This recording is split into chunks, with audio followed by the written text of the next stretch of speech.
Assalomu alaykum kanalimiz a'zolari. Yana bir navbatdagi mebelimizni uстановка jarayonini tugatdik. Ushbu mebelni Andijon tumani Xortumga uстановка qildik. Guzar mahallasiga ekan. Joyimiz o'sha holatda, bu yog'i 260 holatda bo'ldi.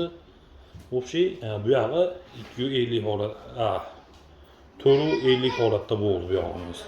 Burchakda haradendik, bu yoqqa butun gaz tushadigan holat bo'lgan. Hozir bu yerga ko'chib chiqishmaydigan. 3-4 kundan keyin o'zimiz olib kirib olamiz dedi. Olib kirmadik. Xo'sh, akril materiali 1 pagonometri 2 million 100 ming so'mdan, o'rtalarida kapellari bor, granit qo'yilgan. O'sha holatda 13 million so'mga bo'ldi, 4 burchak qora mo'ykalari bilan. Xo'sh, haradendik tepasi doimiy ravishda o'sib qolib chiqadi bizda. Shuni hisobiga masalan bu joy 61 sm qilgan bo'lsa, 60 sm chiqarib olmaymiz. 40 sm chiqarilgan.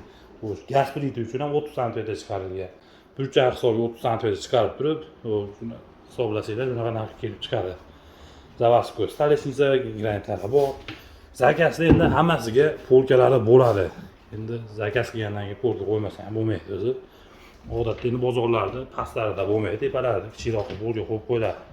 Zakasda endi mo'ykadan tashqari hammasida bo'ladi.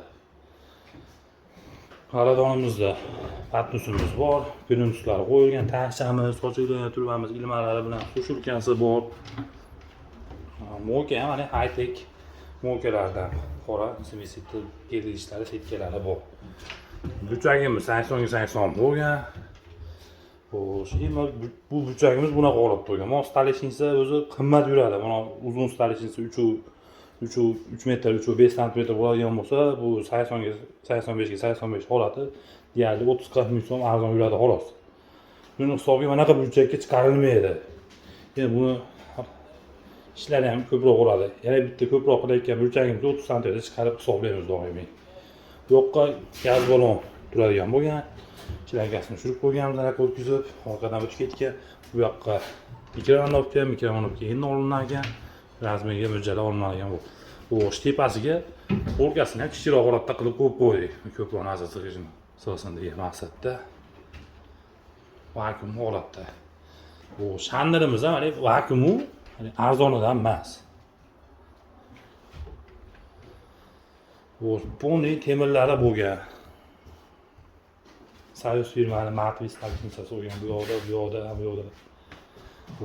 Taglarida temir oyoq no'shka bo'ladi, Xitoyniki mana holatda bo'ladi. Bu og'irroq yuk ko'tara oladi. Biz mana shu holat mebel kapellar qo'yib olgandan keyin surganmiz-da. Hali odatda plastmassaligi sinib ketib qoladi. Shuning uchun shu no'shkadan doimiy ravishda ishlatamiz. Qo'shimchasi mana bunaqa bekitib qo'yamiz. Bekilib tursa chiroyliroq turadi.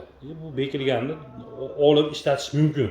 Keyinchalik tagini ko'rish uchun tepasida shurublari bor, shurublarni yesa chiqadi, yana joyiga qatirib qo'ysa bo'ladi. Xo'sh. Kimga shunday xizmatlar kerak bo'lsa, ekranlarda ko'ringan raqamlarga aloqaga chiqasizlar.